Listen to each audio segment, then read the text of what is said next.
Yes, my name is Asha Castleberry-Hernandez, and I look forward to teaching this wonderful course, Civil-Military Relations. And just to add on to my background, I have been serving in the U.S. Armed Forces for over 15 years, whether it's a part-time soldier or full-time. And as a result of my 15 years of experiences in the military, I've had the luxury to analyze, assess, or look at the civil-military relationship, whether it's working at the State Department, working very closely with U.S. ambassadors as a deployed soldier, also as a senior executive service in Washington, D.C., working both with Department of Defense and the State Department. So I have incredible insight to share with the students as far as how this relationship works.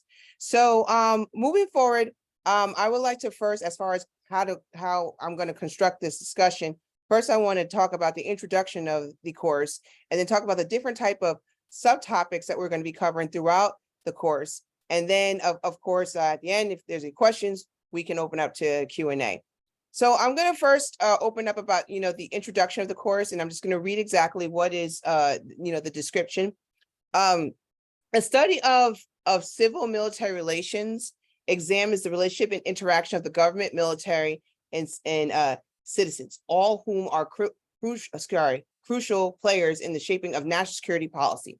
However, each of these institutions has its own priorities, values, and purposes, yet all must find ways to cooperate in order to protect the country's interests, both domestically and abroad.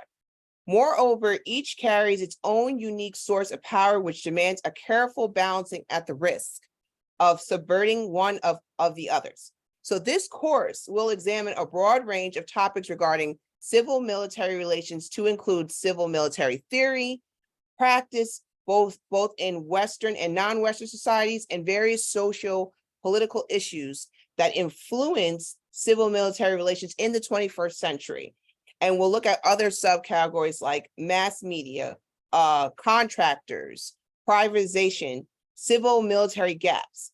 This course will also explore recent case studies like Iraq, Afghanistan, looking at the Wagner Group with regards to Russia, to analyze how all these major players in the civil-military relations dynamic have functioned in two major applications of military force. So overall, this course will help inform the statesman, the professional military officer, and citizen in creating a better understanding of his or her role in relations to their government, society, and the policy making progress. So this is really exciting to me overall, because there's so many different factors to think about as you're looking at the theory of it and what has happened in practice, especially as far as recent case studies like the Wagner Group issue, also with regards to the buildup of making decisions over Afghanistan. I was actually there with some of the decision making involving Afghanistan. So this is really a treat to actually discuss with students and or have a classroom dialogue about this topic. So moving forward, we're going to just kind of go really deep into like the different areas that we'll be discussing. But before we go into the topic, these different type of subtopics, I want to underscore here that this course definitely will emphasize more on a comparative analysis between the United States and looking at foreign governments, how they maintain their civil military relations. And you're going to see the differences, and you'll also see similarities. So now going into the subtopics, we have also, introduction to civil military relations. Makes sense. We'll spend a week discussing that topic. And then we, within that subtopic, excuse me, let me just scroll down here.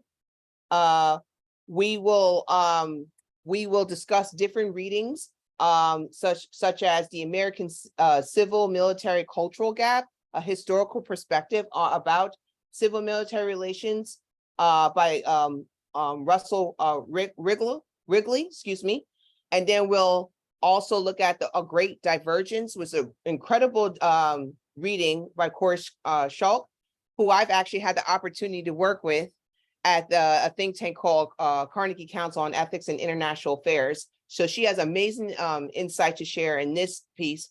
And then we'll cover other additional readings too as well. So, but the overall objective for week 1 is to define what is civil-military relations. Also examine how American civil-military relations have changed over time. So there's an evolution to this, right? Prior to the 21st century, looking into now the 21st century, where the dynamics have changed significantly. So we'll definitely highlight that. Then week 2, we'll talk more about the civil-military relations in terms of theory. We'll look into Huntington's arguments, where he'll talk about what is it like to be a soldier in society and also in government. So when you think about a soldier or a service member in the American government, in the United States military, soldiers their services range in a wide spectrum. Some to the point where we're out there deployed in the field, where we're doing field experiences, but also we are also assigned to work at the Pentagon, where we're working very closely with the Joint Chief of Staff, or where we're working very closely even with the Secretary of Defense, the Deputy Secretary of Defense. And you're going to see where on a strategic level, what is our role and what is the difference between what it's like to work on a strategic level versus in the field or in the operational level as well. The one thing you have to understand too, in theory, as far as the role of a service member, we are not necessarily there to craft policy, but we have the ability to influence policy. So we'll talk more about that as far as looking at the different theories. So we have some amazing readings, again, from Samuel Huntington, The Soldier and the State, The Theory and Politics of Civil-Military Relations. We have Peter D. Fever, who he talks about the civil-military problematic Huntington piece, or when you're looking at civilian control over the military. So we have a lot of different fantastic readings to really examine civilian control over the military. So then as far as week 3, we'll talk about some contemporary theories, like what is the new American militarism. That's a concept that we will definitely deep dive into. We'll also evaluate the civil military theories of post-Cold War. So those are exciting theories to look into right now, which is more applicable of looking at the behavior of civil military relations. Then week 4, we're going to dig in more into now looking at the comparative analysis between the United States and foreign governments, or how other sovereign states maintain their civil military relations. So excuse me, prior to that, this week, we're actually going to focus more on ideology. So the ideology piece on how ideology shapes civilian military relations. So this week, we're going to look into pieces like the spread of feminism and the silence of militarization. So we'll dig more into deep in that and how we're looking at the young generation perspective on the U.S. military, which is an amazing argument right now to look into, because right now in Congress, there's a huge debate on why is there a low percentage of Americans joining the U.S. military right now? There's a shortage of young people actually joining the military, and there's a lot of arguments into looking why this is happening, and so what you're seeing is there's different type of ideologies that are feeding into those arguments that's shaping their decision making of not wanting to join the U.S. military. So right now the U.S. government is really thinking of ways on how can we actually join, how can we get more people to join or recruit more people and retain them in the U.S. military. Also, okay, so the following week, then we'll go into military service systems and that's the week we have just talked about. The following week, we'll go into civil military relations, foreign systems. Now that's when we'll dig in more deep into the foreign governments on how they manage civil military relations. So we're going to look at we're going to dig in deep and looking at the example of a piece that covers civilian control in New Zealand. and how they maintain their oversight when it comes to civil military relations. And then we'll also look at other pieces involving Iraq, how they maintain their civil military relations as well. Then the following week, we're gonna dig in more deep into society and the military and look at how public opinion actually shapes the perspectives of civil military relations. So we'll look into a piece focusing on in Australia, how that has shaped the mindsets of joining the military and civil military relations, and also look at a piece that covers Japanese rearmament and how public opinion in Japanese society and in American society, where it was not necessarily aligned, but in the Japanese public opinion, they were really discouraging the Japanese from rearmament. So that's something that we're going to definitely dig in more deep into. Why is that the public opinion was like that versus the American people wanted more military presence in Japan, and how they wanted a different agenda for Japan versus the public opinion in Japan was not aligned with the decision making, and how that definitely shaped the public opinion, the decision making in the Japanese Ministry of Defense. So with that being said, we'll looking in more into in that week, we'll look at factors involving civil military gaps, social, political, and cultural impacts of that gap, and analyze it. And then also we'll look at a factor where how influence of civilian military gaps on national security policy decision making. So going back to how that shaped the mindsets of the decision making process in the Japanese Ministry of Defense. Okay, and so there's lots of reasons where we'll cover that, and then we'll continue our discussions again with the media, the military, civil military relations, and then we'll look into more about how elected officials interact with service members or high-ranking service members and how that shapes policy. And we'll look into like, for instance, a piece that covered about the Australian decision-making process, and how Australia does a really good job with not necessarily experiencing like potential coups or the military taking over the civilian control, because of the fact that how their constitution has laid out the framework of preventing that from happening. There's just been effectiveness in terms of implementation as far as avoiding a potential coup or the military taking over when it comes to decision making.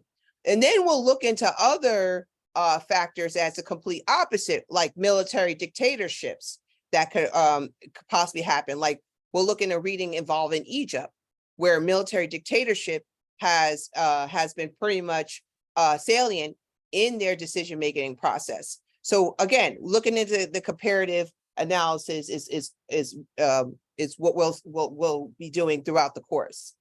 Then as far as week 8, we're looking at the use of force, and we'll be digging more deep into how the use of force is implemented, how the decision making works behind that. We'll look at the role of the Joint Chief of Staff in the United States, and we'll compare it to another country that's aligned, that has a similar role, and how they tend to have more power when it comes to the use of force versus United States, where it's a lot more limited. And then we'll look at different case studies as far as how that works. Week 9, I think, is going to be definitely exciting, where we're going to talk about contractors and security privatization, and we'll look at the case study of the Wagner Group in Russia, and how the Wagner Group at one point a benefit or a prop up or an add-on as far as strengthening Russian security forces. And then, of course, we'll look at the recent situation where that turned out to be turmoil internally for Vladimir Putin and the Kremlin. So that's going to be an exciting week as far as covering the example of the Wagner Group as looking at it as a case study. Then we'll also look at Afghanistan as a potential example too as well, and then also look at Iraq, how they maintain their as a model as far as looking at the civilian control there too, and how it has been where military officers have been able to outperform civilians when it comes to that. So when you look at the Iraqi parliament, especially where the fact that many of them were Sunni, it was very hard for them to maintain civilian control over the Iraqi security forces because the Iraqi security forces were Shia, were run by the Shia community. So there was a lot of disagreements and a lack of control from the Iraqi parliament over the Iraqi security forces. Great. So, and as far as going back to Iraq, we call that for week 10, we're going to dig more into deeper, and we're going to look into the Cobra part 2 as an example as far as a case study, and assess the dynamics between civilians and military professionals in relation to the ideal interaction of national security, national strategic policy, and decision making, going back into 2002. Great. So then the course will then end on looking at digging more deep at the evolution of civil-military relations. Here we're going to definitely look into the example of the PRC's military forces, or what the Chinese are doing in terms of civil-military relations. And what's going to be really interesting as far as the evolution of it, we're going to look at how technology plays a part in their decision making. So here we're going to definitely do a deep dive on how the Chinese are definitely determined into building up a civil-military fusion, and how with regards to decision making within the PRC or the Beijing, you're seeing how technology is driving them to ensure that they build up this civil-military fusion. And then you're also going to see, as far as the decision making, especially when you think about strategic competition, because we are in the era of strategic competition, there's not really too much democracy involved in the decision making. President Xi and his group in the PRC or within the government are really deciding on how this civil-military fusion is going to look like moving forward. And then what you're also going to see is how he's bridging the private sector as part of this process, and how he's showing full control between the private sector and the military as far as building up this fusion here. So we're going to definitely dig more deep into it and compare that to how the United States manages their decision making involving civil-military relations, and how that is actually creating different outcomes for them, where there's favorable or unfavorable when it comes to strategic competition between the two countries, which considered between the two of them, they look at each other as strategic competitors, enduring strategic competitors. So yes, so that's the last week as far as looking at the evolution of civil-military relations. There's going to be, again, plenty of readings that we're going to go over throughout the course, but mainly looking at foreign governments. Like, for instance, there's another reading we'll be covering, learning about the Canadian system and how they, the decision-making when it comes to their military and their elected officials. And we're gonna learn about how during the 90s, when their foreign minister was really determined to ensure, like, I want a foreign policy that shows strength when it comes to Canada abroad. So he was really determined and working very closely with top brass military officers to ensure that he had a strong foreign policy military presence when it came to looking into peacekeeping operations, the role of Canadian military in peacekeeping operations, as well as in counterterrorism. So we'll definitely be examining that piece too as well. Yes, so those are the different type of readings and section and subsections within the course. So if there's any more questions, I'm here to answer. Absolutely. Thank you so much, Professor Castleberry. That was phenomenal. And sounds like such a well-rounded class. So thank you so much for offering this and for going through it all with us. We do have a couple questions. So number one, how much knowledge of the U.S. military do students need to have beforehand? Thank you. Well, you do need to read a little bit more. What is the role of a service member? So I would say a basic understanding in order to understand the fact, the relationship with the civilian authorities. So I think for the most part, have a basic understanding of what is the role of a soldier. And remember, the one thing that you do have to definitely understand, soldiers are by design to implement national security policy, not create it. So if you're struggling to understand the role of a soldier, starting at that point is very important to understand. So we're not there to craft it. However, we do have the ability to influence national security decision-making policy. Awesome. Thank you so much. Another question is, how would this class be helpful for students who'd like to explore a career at the intersection of the civil military apparatus?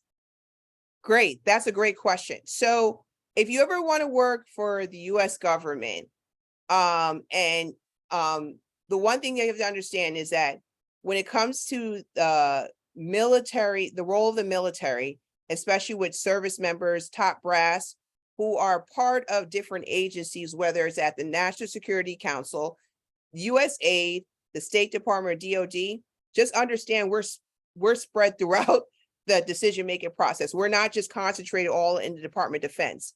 So if you're not serving in the military and you want to one day work in these agencies, you may have to work with a military officer.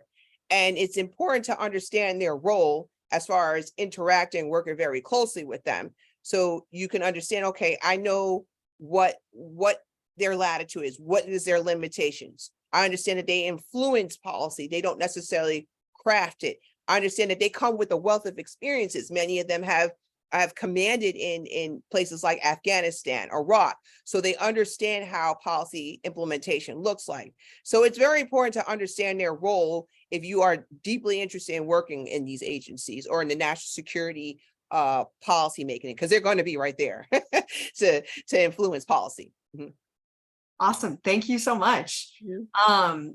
A couple more questions. How do you see this topic growing more important in the future? And what are some of your personal experiences with civil and military relations? Yes, I feel that this topic is going to be more and more important as we are doubling down in the era of strategic competition. I just mentioned to you that China is our enduring competitor. And the way they handle business when it comes to civilian control over the military is totally different from how we handle it. And we have to understand how they operate. For instance, as far as, because they have more control over their military, when it comes to deliverables to our allies and partners, their process tends to be a lot faster than ours, right? Because you have that dictatorship going on amongst the decision-making process. So when it comes to strategic competition in delivering effectively, especially at a certain pace, that sometimes could be at an advantage or a disadvantage for the United States when it comes to competing against China. Same thing with Russia. You just saw an example. It's a little bit different. They're a competitor, not an enduring competitor. However, when it comes to civil military relations, and the Wagner Group is a perfect example, we have to understand those dynamics in order to effectively compete against them. And some of that is not necessarily just competition, it's adversarial behavior too as well. So this is why we have to understand it. Strategic competition is not going to go anywhere no time soon, especially when it comes to the Chinese. We're going to be competing against the Chinese probably more than 40 years. And then in the next 10 years, there's going to be a lot of intensity. And what you're going to see, especially beyond China supposedly meeting their objectives in East Asia, if China meets their objectives in East Asia, meaning that they have satisfied what they're doing with Taiwan and with our allies and partners with the ASEAN community, if they meet those objectives, they're going to expand more throughout the international system.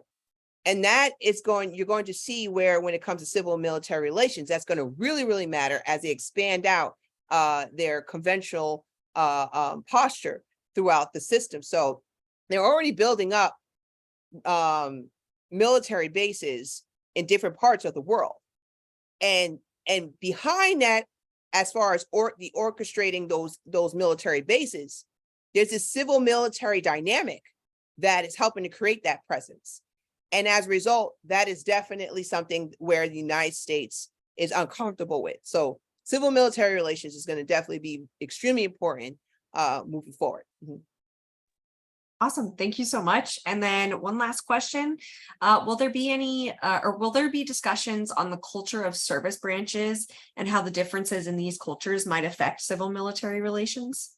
Oh, absolutely. There definitely will be, because we do have to know the difference.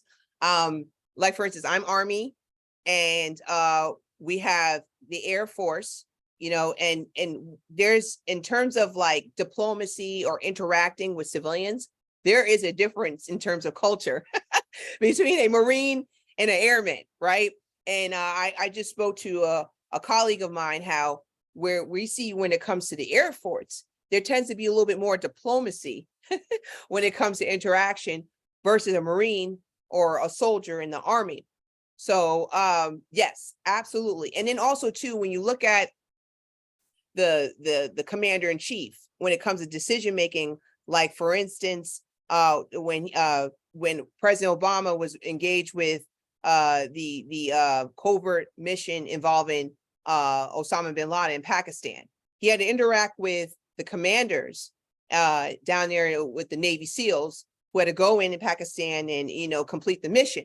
There's a civil military relation dynamic that's very important. And in the Constitution, the commander in chief is, when it comes to those type of missions, have the authority to have direct connects with a special operations group like the Navy SEALs. So we're going to look at that aspect too as well, where there's a Navy outlook of it, as far as a SEAL, what is it like to interact with the commander in chief? So absolutely, we'll definitely talk about the differences. Awesome. Thank you so much, Professor Castleberry. That was amazing. And do you have any final parting words for students who are considering this class, or to close out our session? Yes, so the syllabus will be posted within 48 hours. Okay. And if you have any questions, please feel free to email me. Look at also to how the different requirements will be looking, we'll be working on, like, the papers. We'll also look more into the readings, look how the grading system. And if you have any questions, please feel free to contact me as far as, the assignments, the grading systems, the policies that we have in place and within the syllabus. Awesome. Thank you so much. Welcome.